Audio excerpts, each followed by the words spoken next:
If you use the internet on a daily basis, and chances are you do, you probably don't put much thought into cybersecurity. You know, your network connections, the pages you visit, the files you download. You should be thinking about these all the time. Welcome to And Security for All. Your host is Kim Hakim. We're here to help you understand, in general terms, how and why your cybersecurity should be kept in check. Now, here is Kim Hakim. Hello, everyone. Happy Wednesday. Welcome to another episode of And Security for All. I'm Kim Hakim, your host. Very excited for our show today. I do want to give a big shout out to Orlando, Florida. My team is down there now. We have a cybersecurity conference in Orlando tomorrow. Should be another packed house. If anyone is interested in checking that out, you can check that out virtually through FutureCon events.com, or you can DM me on LinkedIn. We would love to have you participate. Today, I'm excited to have my guest. I met her several years ago back in Seattle, and she has been a huge supporter of FutureCon through her company, and she's a board member of the local chapter of the ISSA over there. I have Marivell Alicea-Gamlin. Today, we're going to talk about trust by design, building confidence in an AI-driven world. AI, again, it seems to be the everyday chatter, but this is where we are and what we're going to talk about. It looks like that's our new normal. So, Marivell, welcome to the show. Thank you, Kim. Just testing here. Yes. Thank you. Thank you so much. I'm so excited to be here. Thank you for the invitation.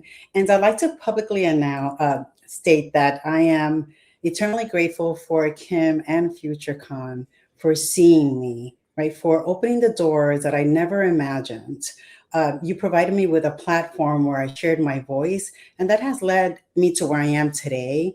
I strongly believe that, and I am sought out as a thought leader within this industry. So I'm so thankful for that. Thank you so much. Well, that's amazing. That's, that always makes me feel good, because one of my missions is really trying to promote women in the industry and trying to make sure that all the women in the industry, their voices are being heard. And there's just so many women that are still a little, I hate to say intimidated, but it's still there's still the population of men versus women is very, very large. So I'm always pushing to support women like you to come out, sit on our panels, let us hear your voice. It's nice. I've been doing this for a long, long time.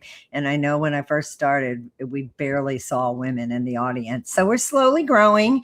Always happy to have women like you in our audience participating. And it's you that are the trailblazers that are going to push the other younger women to, get in this role, get in this industry. So anyway, well, tell us, Marivell, a little bit about you. Tell us how you got in the industry and how you ended up where you are today. I always like to start and just get to know our guests a little bit better. Yes, thank you. I'm going on 3 decades of being within information technology, security, call it what you will, and now recently transitioned more into governance and working with the business directly. But I started out, my journey started out in technology. So I've worked in infrastructure, I've provisioned accounts, I've stepped in the ladders and to connect the networks. I've built websites. I've done a lot of stuff. I have a wide range of experience, and I feel that that's what has made me a valuable asset in what I do today, because it's all about building the trust, right? And a lot of people think that trust is just natural. No, you have to work hard at that. You have to focus on building your networks intentionally, or with a purpose, I should say. And also you need to invest time in education, right? So make sure that continual learning is part of your of your makeup, if you will. And also, it's all about building relationships. So my career started out technical, but it's always about building relationships, right? And you know how they say privacy by design, security by design. For me, is trust by design, and those are words that I live by. Well, and we've come a long way as far as I feel like that's all we talk about is AI, AI. And I mean that it is. We are here to stay with AI. And that's what I wanted to talk with you a little bit today, continuing talking about trust. You know, before AI, we always talked about zero trust, zero trust. Now we have to take that zero trust and implement it with AI. So you just came off of a vacation with your family. So you're hanging out with your family. I don't know if anybody in your family's in the industry, but how do you, when people say, what do you do? You know, what do you say to people? And generally, what is their reply back? And the reason I'm asking you this is because why is cybersecurity important for everyone? Yes.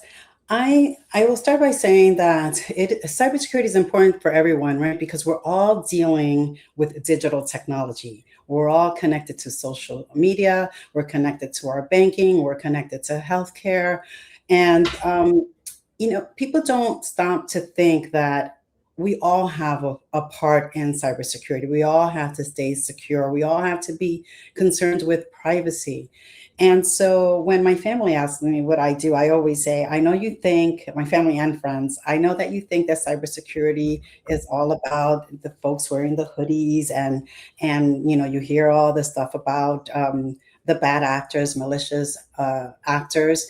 And it's not only about the technology, right? It's about building a trust. So, for example, we all have the opportunities to build new businesses. We have the opportunity to create processes, put policies in place.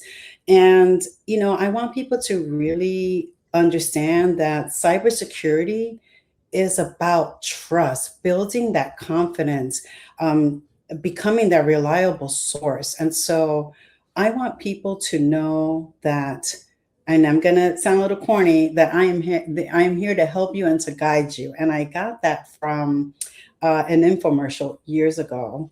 I think maybe I was in my 20s, but that really resonated with me, and I've stuck with it till today, because that's really what it's all about, right? We're all in this together. But cybersecurity and the way the world is digitally connected now, your refrigerators, your phones, everything, we all need to share our knowledge. And so explaining what I do, I try to remove the jargon and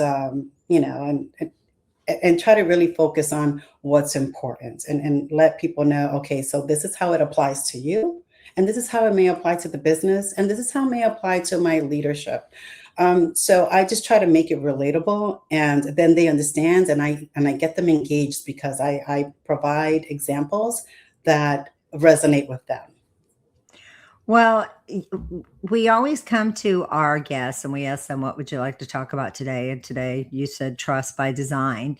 So what do you mean by that? Like, let our listeners know exactly what does trust by design mean? Yes, trust by design. You have to listen, right? You have to have that ear and listen. It's not about the technology, right? Yes, technology is important, but it's important to really listen to what's being impacted, what's in scope here, right? Everyone wants to know how we're handling their data. So whether it is even, with our mobile devices, right? Our information that we're inputting. So trust by design for me is understanding what's in scope, guiding those individuals, and then collaborating with the stakeholders to bring everyone forward and try to understand, okay, what's in scope here, and how can we move this business along. So trust by design, it's all about the people. It's about us. And without us, there is no technology. Without us, there is no AI. So without us, there is no trust. Well, and I know, trust comes with, I mean, for example, yesterday I passed off an email to one of my colleagues, and it was from QuickBooks. That's what I thought it was, and I can't believe I almost got caught. It's again trusting. We have to pay attention to what we're doing, and we have to teach those around us, to pay attention to the emails that they get. And this email was somebody disputing a ticket, and we sell tickets because we're events, so I just passed it off to one of my colleagues. I'm like, hey, can you see what this ticket's about? And he's like, I don't think I should open this. And sure enough, the URL did not say QuickBooks, but it looked identical to QuickBooks. It looked identical to somebody that was going to challenge, a charge that they had from us. So even the best of us can get caught in something like this when we do our everyday tasks. So that kind of made me think, gosh, what are my kids opening? We always talk about phishing and we always talk about these things, but we take it so for granted because that's like the first simple thing that is always being, conveyed to us all the time. So when we get caught with one, can you give some examples of that? I'm just thinking of that with trust, because again, I sent it to my colleague and thank God he caught it after I just forwarded it. So there was no damage, nothing was done because I didn't open up the document. So Can you expand a little bit on that and how we talk about AI? Because obviously, that could have been a very much of an AI email because it looked so identical to what we get on other disputes when we get them. We don't get that many of them. So can you elaborate a little bit on that? Certainly. With a situation like that, I think it's important and we need to do our due diligence to raise awareness throughout the organization, throughout our homes, right? Because it can happen to our grandparents. It can happen to anyone within the business, someone with big titles. So there are a lot of, and now with AI, the messages are so articulate, right? So they're nicely written. So it's very difficult to identify true from what's not true, right? And so you just have to be, I'm going to go back to what I've learned years ago, like in marketing. So you see a commercial and you believe that commercial. I mean, you see it, you watch it over and time again, and maybe the 8th time you do want to make that purchase. The same thing happens with these links and all these emails that we're getting. We can be caught up in the fast life, and the bad actors are counting on our mental state, right, to support them in accomplishing their tasks. So I think that raising awareness is very important because we don't know what we don't know. But if you understand the reasons why we have phishing exercises within an organization and the significance about reporting those phishing emails will also help the organization stay safe. So with different examples, it can serve such as a phone call, right? So now I don't ever answer the call. If you're not saved, if you're not programmed on my phone, I'm not picking up because you never know who's on the other end. So that's another thing that I like to raise awareness in that area because, a lot of these phishing emails now and the voice messages and all these links, it's just, ingredients for disaster.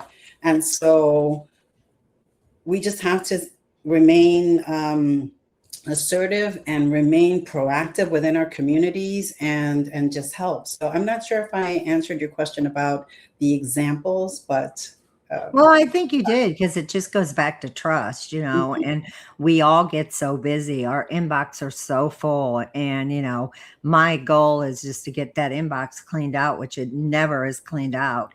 But you're just trying to eliminate as many emails as you can because I'm sure like me, you have a ton of emails because you probably have everyone, even the salespeople that are out there trying to get into the company that you represent. So, we all have to slow down and just be a little more careful about what we're doing because what is the outcome going to equal to? Disaster if we're not careful. And I don't think we can overstress that enough. So now with the next generation, as I went back saying that, I do feel like you are a role model for those next generation of younger women and even younger men getting into cybersecurity. Why do you think that, what advice would you give to people that are trying to break into cybersecurity and as a career, not hack into cyber, not hack, as a career? What advice would you give them? Because now that we're in the world of AI and everything is speeding up so fast, is this a more challenging time for a more entry level person to be able to make it, or is this a better time for them to be able to make it? Yes, well, I will start off by saying that I know it seems that a lot of people say it's so easy to get into cybersecurity. Just connect with me. I'm going to change your life. Yes. No, it doesn't work that way. First of all, first and foremost, you need to really build a business acumen. You need to understand technology. You need to dib and dabble within different tools that are out there and really understand how things operate, right? One thing that's important is I get tons of calls, tons of emails, messages asking me, oh, how can I get into cybersecurity? You really need to start building on all those things that I said, but more importantly, start networking with a purpose. Seek out those individuals that can help you better understand what it is that you're after, right?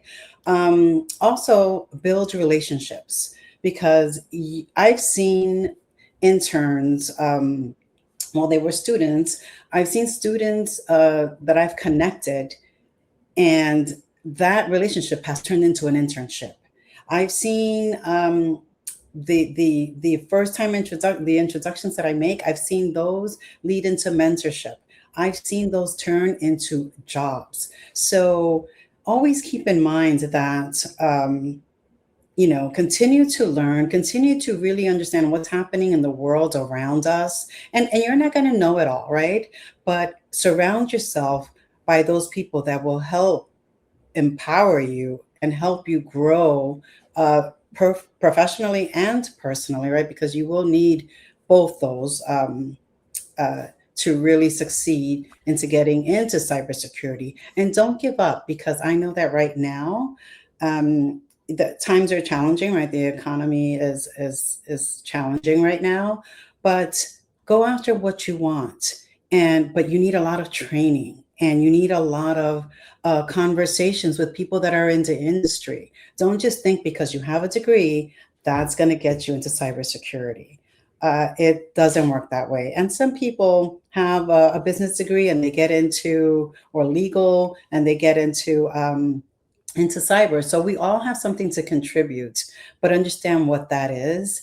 And again, be intentional about what you're learning, about who you're surrounding yourself with, and ask questions, ask lots of questions.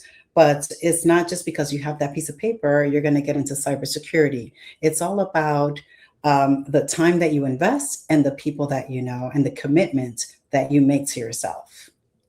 And I have to wonder, like with one of the latest breaches, when we saw the Canvas breach, with all of our friends that are practitioners in the industry, hopefully, even though that was a scary attack, because it did affect younger people and it affected teachers, hopefully that stirred the pot to bring the talk about what's going on in this industry and cybersecurity, and how can that affect even the students that we have here. I know that got settled and everything, but we don't know what the aftermath is of that attack. I'm not a cybersecurity, I'm not an expert, so I don't know what happened afterwards. But do you feel like things like that, because some of these are so big, some of these breaches that, so many people are thinking it's never going to happen to us. Well, that is something that happened to us. If you have a child that's in school, it's in grade school, high school, college, that did affect, us. So did you, when that happened, did that strike up any conversations in your home? Yes, and the people in my circles. But what I will say is, people tend to panic, right? Because they hear, this is happening. How am I impacted? So stop for a second and try to really analyze what's really happening, and then seek for the information, right? So I know right now everyone's impacted by breaches, right? And we just have to take a minute to step back, because it's not necessarily a breach, right? Just because you hear something in the news, the news, that's the word that I'm looking for. They hype things up, and you only see the worst. You see who is impacted the most negatively, and you can't assume that you fall under that umbrella as well. So you have to research and talk to the people that are in the industry, or people that that you feel that can help you understand what's really happening. So every time I get asked all types of questions, right? Because if you're in cybersecurity, you build networks, you do this, you do that. They think you do it all, and you can't know it all. So it's just being aware, and then also having reliable resources where you can get that information, and then uh, nail it down to how that may be impacting you, or how that may be impacting me, the business, or those around you, and just educate yourself and do not panic. And right now with AI, people are so afraid of using it, right?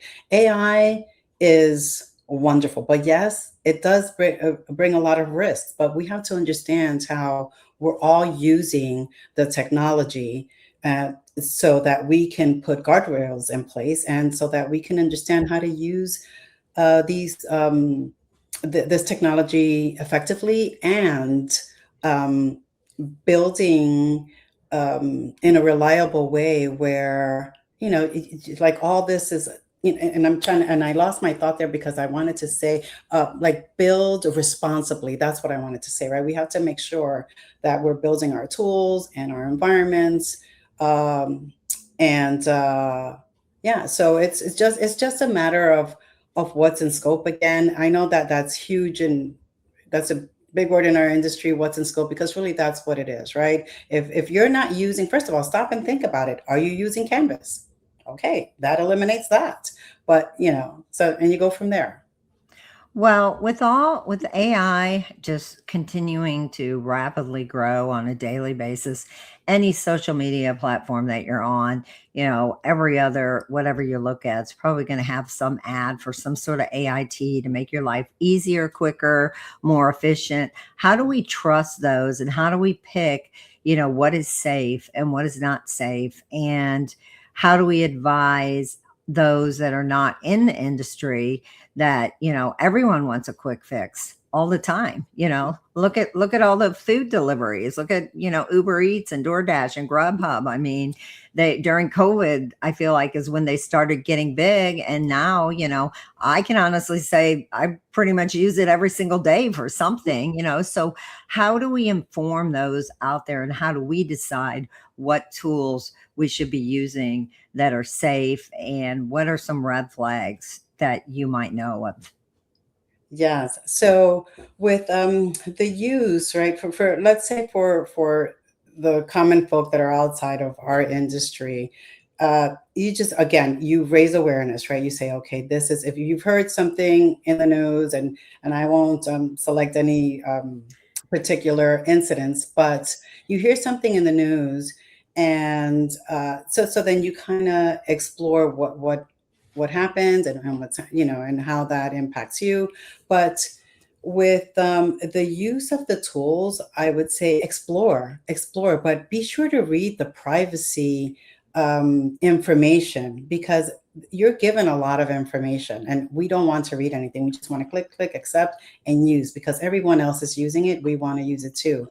Understand what information those organizations are collecting on you, and what information are they sharing, and what are their privacy uh, uh, you know um, policies. So read all that and understand what that means. And, I make it very clear, you don't want to put in information that's not visible to the rest of the world. So for example, your social security number, that is personal to you. You do not want to add that information, but do play around with AI, because if you don't, you're going to stay behind, right? But understand what those implications are. And again, the only way that you are going to understand what that even means is by engaging in conversations with those around you that you consider that are the SMEs, or you will learn eventually who are the people that are dominant in that space, and just continue to ask questions, right? And then make yourself available to those individuals that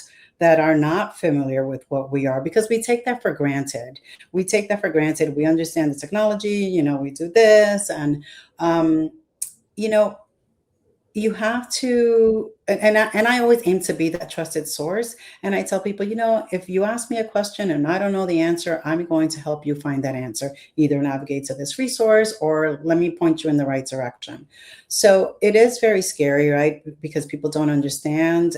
But AI has been around for a long time. We all use, a tool to read our emails. We all use a phone device. We all use Siri. We all use, I won't say it too loud, Alexa, that has, AI implemented in it. But, now with agentic AI, what we need to be careful with is making sure that we have that human in the loop, that someone that's making the ultimate decision. For example, you don't want someone making decisions on your health. You don't want someone making decisions on your monetary, right, your finances. So you do want to provide and play around with AI to help you, because it's a great assistant.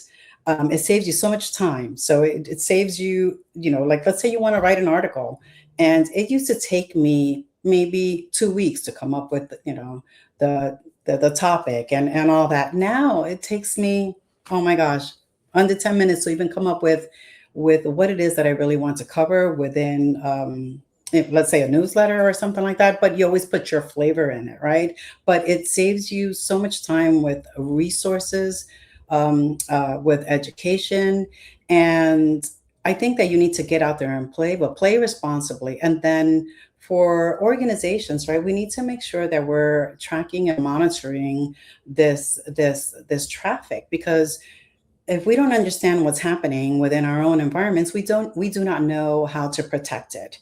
And so we need to make sure that we take ownership. We need to make sure that we have leadership buy-ins so that they can understand. We need to make sure that we're all in this together, and that we make it very clear that we all should be learning about AI. And that's just the general term. And I'm a big fan of AI, because I even built my backyard with that. I developed what I would say my own blueprint. And the way I did that, right, I put in my prompts, and I said, okay, I want this type of paver in here, and I want this style. And so I designed it to the core. And then I interviewed a few contractors, and I said, this is what I want. Is this possible? Can you achieve this? If not, how can we get around that and get it as close as possible as to what I want?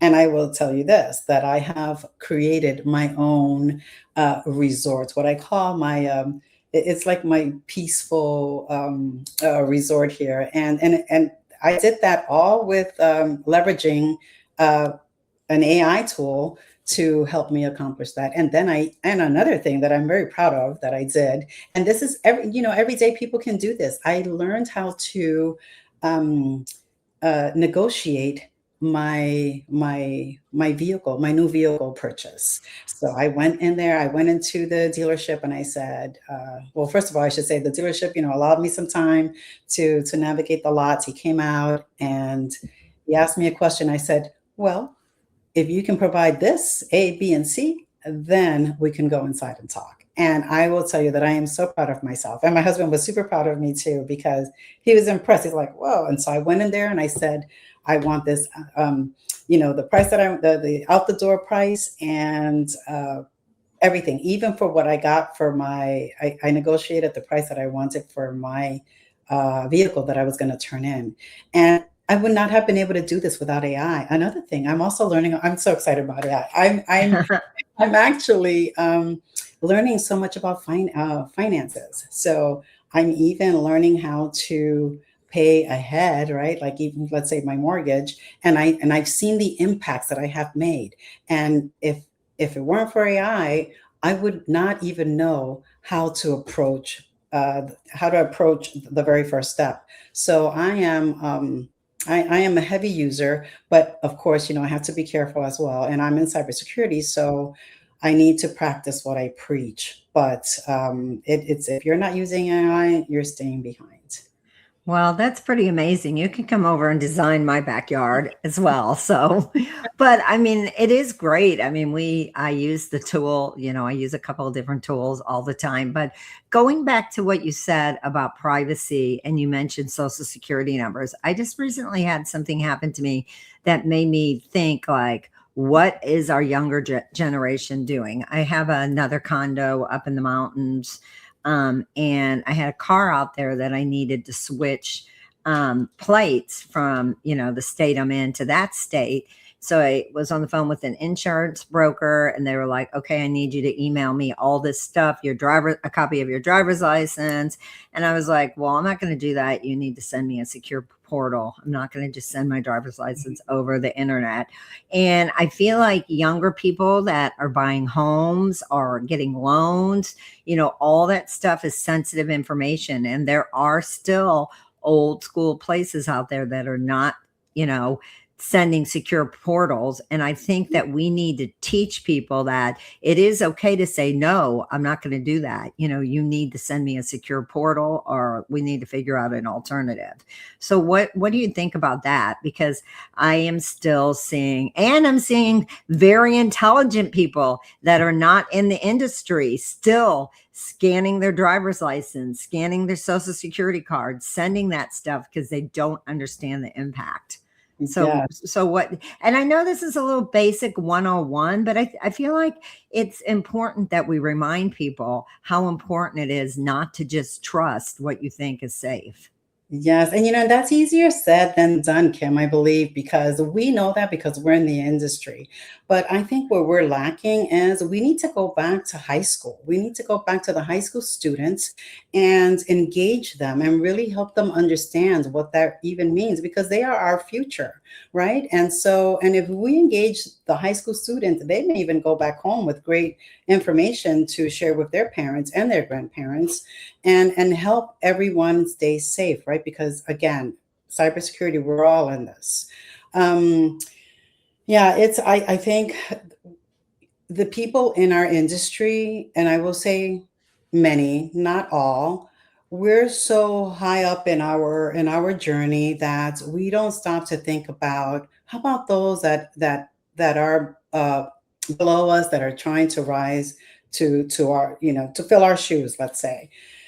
We need to do a better job at educating. We need to do a better job at community service. We need to do a better job at really giving back. And I mean, being authentic about giving back, not just saying, oh, yes, I did this so that, go check it out. No, that's not how not everyone learns that way. Not everyone's a bookworm, right?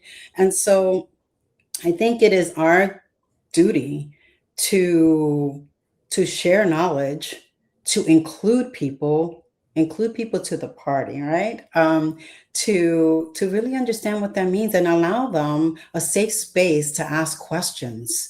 And that's how everyone's going to learn. But we really need to start teaching the foundational knowledge early on so we can bake it into their system, right? Again, trust. We need to teach them not to trust so easily.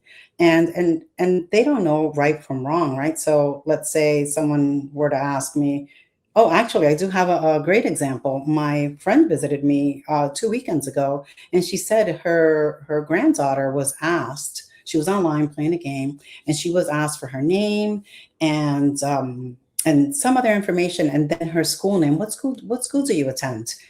she didn't answer that question because she approached her grandmother. First of all, I don't know what she was doing, so young on this site, but she approached her grandma and she said, I don't know how to spell the name of the school, sir. That prompted, that kind of raised a red flag right there. And so my friends asked her granddaughter, why do you need this information? And she explained that. So again, foundational knowledge. If you tell a child, it's like telling a 2-year-old, a 3-year-old, this is how we're raised, right? You tell them, no, that's not good. So, I'm sorry to bring it back to the basics, but that's really what it is. You have to raise awareness and just the early teachings of the foundational knowledge that we have, and just share that wealth with others. Well, I think it's good to like kind of pump on the brakes a little bit and go back to the basics because again, that's what this show is about is zero trust in AI. And, I say zero trust because that's just, what we all had, but it's trust by design, to zero trust, whatever have you. But again, are you finding in like like with the peers that you're working with, I don't mean for, what are are you seeing any positives I mean, you kind of just told us all the positives because you told us all these things that you're doing and it's helping you, learn different things about finance and you were able to, kind of landscape your own, what you wanted. But what are the scary things that are still, that might worry you in your day-to-day job? Yes, in my day-to-day job, I would say that the business and the clients are really concerned about what we're doing with their data, right? So everyone is using AI, right? So no one, but again, you have to understand what's in scope, and really try to understand what data we're collecting, what data we're using, and who's really taking ownership. Because I think that's one of the things that is key here, right? So if you're in charge of privacy, you don't want to answer cybersecurity questions. You don't want to engage in the audits. You don't want to uh, talk the engineering language, right? Everyone is like, oh no, I'm doing this. No, that's not me. No, I'm sorry. This is all of us together. So I think that to provide that assurance, you need to, again, really listen and understand. And then, if you don't have those answers, go talk to the application owners, go talk to the data owners, and really understand what they're doing and how they're protecting that data. Yes, we have policies in place, but yes, are we really doing what we say that we're doing? So that's one. That's the one thing that's a passion of mine. I like to really understand how we are protecting this information, right? Because it's not only about protecting the networks, it's not about protecting the data center. It's about protecting the people and building that trust because that's how you're going to grow your business. People have choices, right?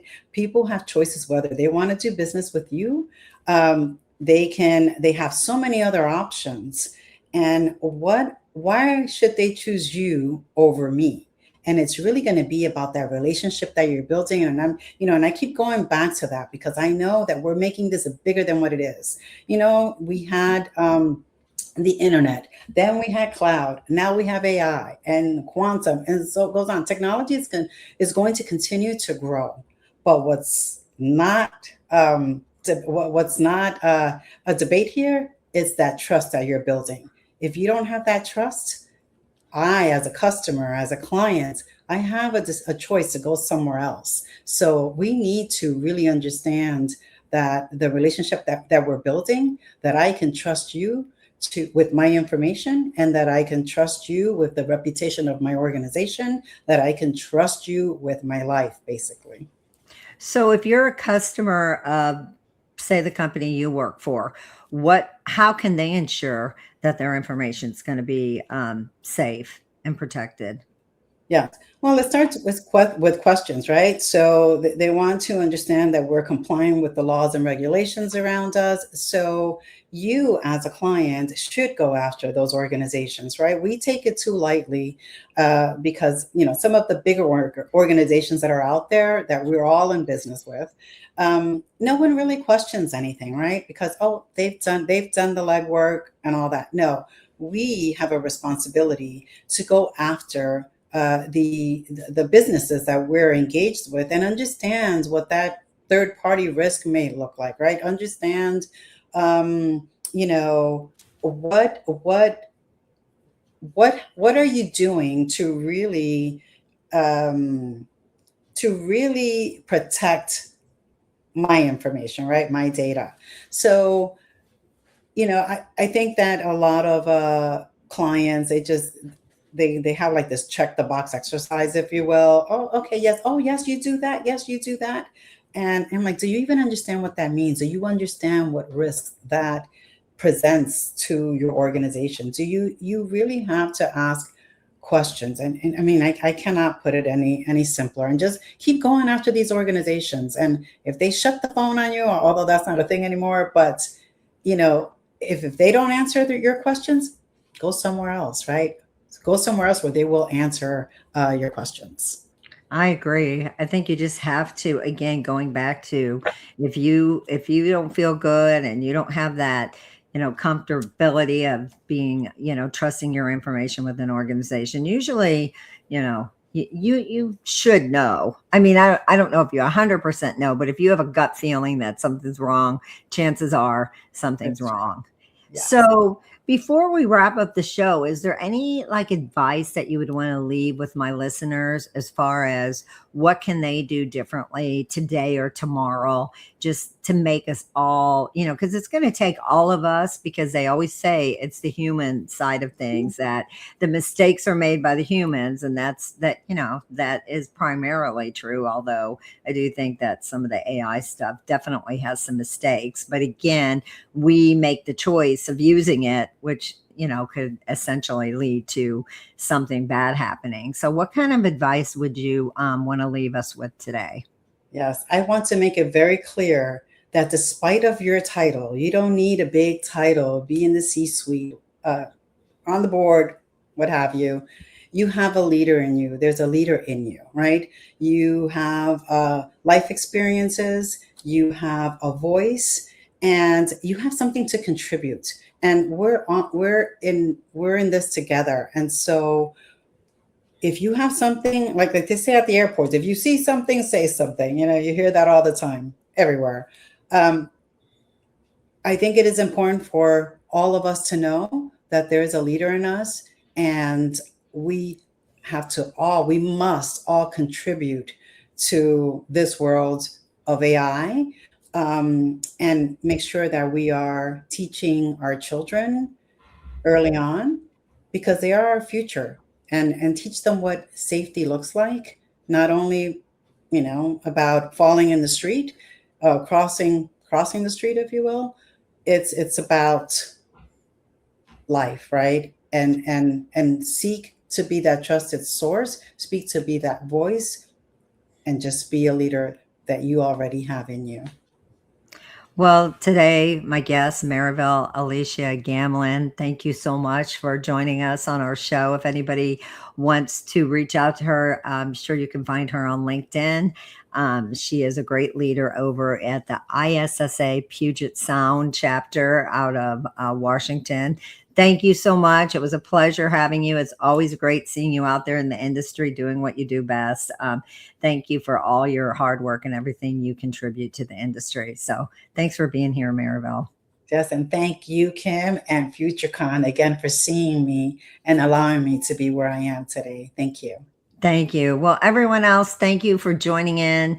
Thanks for, again, tuning in to another episode of And Security for All. We will be back next week. Don't forget, if you want to find any of our past episodes, you can find them on any place you listen to your podcast, Spotify, Apple. You can also go to the FutureCon YouTube channel and find our episodes there. Everyone have a fantastic week. Be safe, be secure, and we'll see you next week. Thanks, everyone.